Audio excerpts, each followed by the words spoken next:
اعوذ باللہ من الشیطان الرجیم بسم اللہ الرحمن الرحیم۔ سورہ بنی اسرائیل کے تیسرے اور چوتھے رکوع کی 18 آیات میں جیسے کہ میں عرض کر چکا ہوں، حبر الامہ حضرت عبداللہ ابن عباس رضی اللہ تعالی عنہما کے قول کے مطابق تورات کی تعلیمات کا نچوڑ اللہ تعالی نے دے دیا ہے۔ So to say, this is the Quranic version of the 10 commandments of Torah۔ ذہن میں تازہ کر لیجئے، سب سے پہلی ہدایت، مت پوجو کسی کو سوائے اللہ کے، بندگی پرستش صرف اللہ کی۔ دوسری ہدایت، والدین کے ساتھ حسن سلوک، اور اس موضوع پر یہ قرآن مجید کا ذروۂ سنام ہے۔ اگر وہ تمہارے پاس بڑھاپے کی عمر کو پہنچ ہی جائے تو انہیں اف تک مت کہو، انہیں کبھی جھڑکو نہیں، ان کے سامنے اپنے کندھے جھکا کر رکھو، عاجزی اختیار کرو، تواضع اختیار کرو۔ ہاں یہ کہ اگر کسی وقت کوئی بات ان کی رد کرنی ہی پڑے جبکہ تمہارے دل میں کوئی میل نہ ہو، سرکشی نہ ہو، تو اللہ تعالیٰ جانتا ہے تمہارے دلوں کی حالت کو، اللہ معاف فرمائے گا۔ تیسری ہدایت، رشتہ داروں کے حقوق ادا کرو اور محتاجوں کی اور غرباء کے مسک۔ چوتھی ہدایت، فضول خرچی میں دولت مت اڑاؤ۔ یہ تیسری اور چوتھی باہم مربوط ہے۔ اگر فضول خرچی میں دولت اڑاؤ گے تو ادائے حقوق کے لیے پیسے نہیں آئیں گے، بلکہ انسان مصرف جو ہے اپنی فاضل دولت کا کرے۔ حقوق کا ادا کرنا، اس میں قرابت دار سب سے پہلے ہے، پھر اور جو بھی محتاج ہے، مسکین ہے، پھر یہ کہ اللہ کے دین کے لیے خرچ کرنا ہے۔ اس میں پھر مزید ہدایت کہ اگر کسی وقت تمہاری اپنی حالت ایسی نہ ہو کہ کسی کے ساتھ تعاون کر سکو، تب بھی یہ ہے کہ بات نرم کرو، معذرت کرو بڑے اچھے انداز میں۔ اسی سلسلے میں مزید ہدایت کہ ان صدقات اور خیرات کے معاملے میں بھی انتہا پسندی نہیں ہونی چاہیے۔ نہ یہ ہو کہ آدمی بخیل ہو جائے اور ہاتھ اپنی گردن سے باندھ لے کہ کوئی پیسہ نکلے ہی نہ یہ کہ اپنے دونوں ہاتھ کھلے چھوڑ دے، تو پھر یہ کہ اسے بعد میں پچھتانا پڑے۔ اسی میں مزید ہدایت، اگر تم اپنے کسی عزیز کا یا کسی اور بیچارے غریب انسان کا چاہتے ہو کہ اس کا حال بدل جائے، اس کی حالت بہتر ہو جائے، اپنی حد تک جو تم کر سکتے ہو ضرور کرو، لیکن یہ نہ سمجھو کہ تم کسی کی حالت بدلنے پر قادر ہو۔ کسی کے رزق کی کشادگی یا تنگی یا سراسر اللہ کے ہاتھ میں۔ ایک اور ہدایت، زنا کے قریب تک نہ پھٹکنا، یہ بہت ہی بری شے، بے حیائی اور برا راستہ ہے۔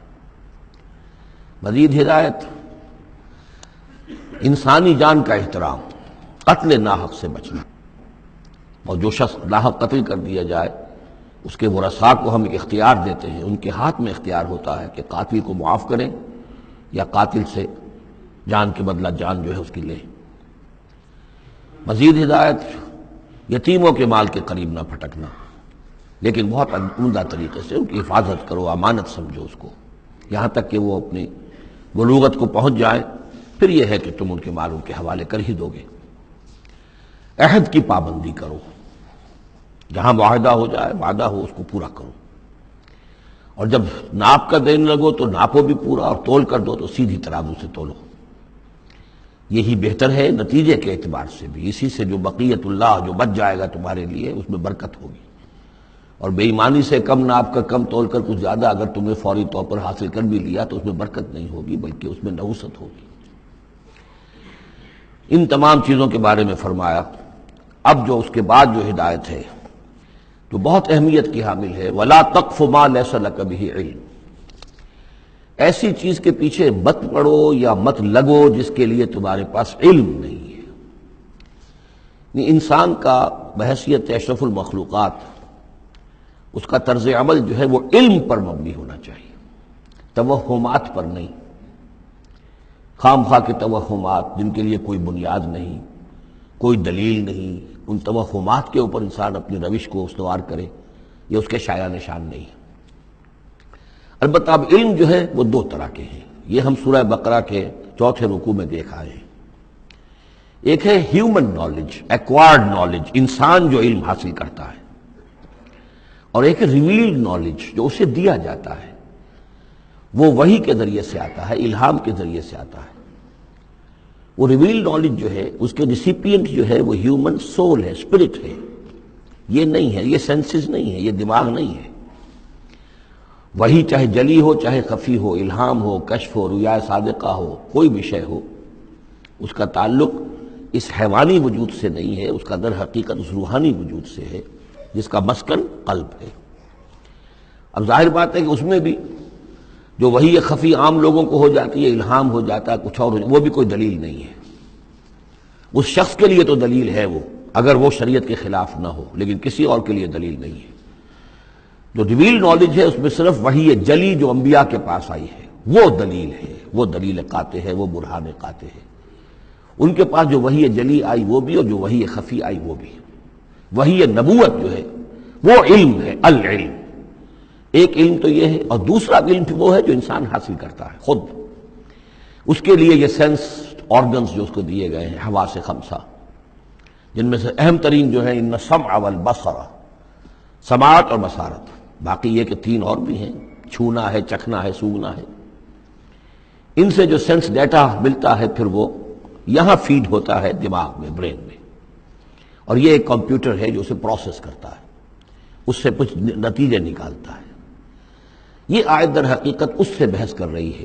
انسانی علم کے لیے اللہ تعالیٰ نے جو انسان کو ایپریٹس دیا ہے، جو آرگنز دیے ہیں، وہ ہے ان السمع والبصر والفؤاد، کل اولئک کان عنہ مسئولا۔ وہ سماعت ہے، بصارت ہے اور عقل ہے۔ یہ فؤاد کا ترجمہ میں نے عرض کیا تھا، عام طور پر دل کیا گیا ہے، حالانکہ کوئی اس کے لیے جو لغوی کوئی بنیاد موجود نہیں ہے کہ کون سا لفظ ہے، کون سا اس کا مادہ ہے۔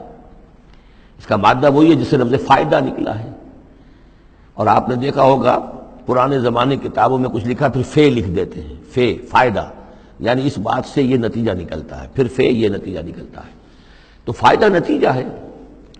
اسی طرح فعید کہتے ہیں عربی زبان میں اس شے کو، جیسے سبزی ہے بہت سی، آپ نے اس کو ابال لیا اور بھون دیا تو اس میں پانی وانی نکل جاتا ہے، بجھ کر رہ جاتی ہے، تھوڑی سی ہو جاتی ہے، بھجیا ہم کہتے ہیں اس کے، بھجیا بن گئی ہے۔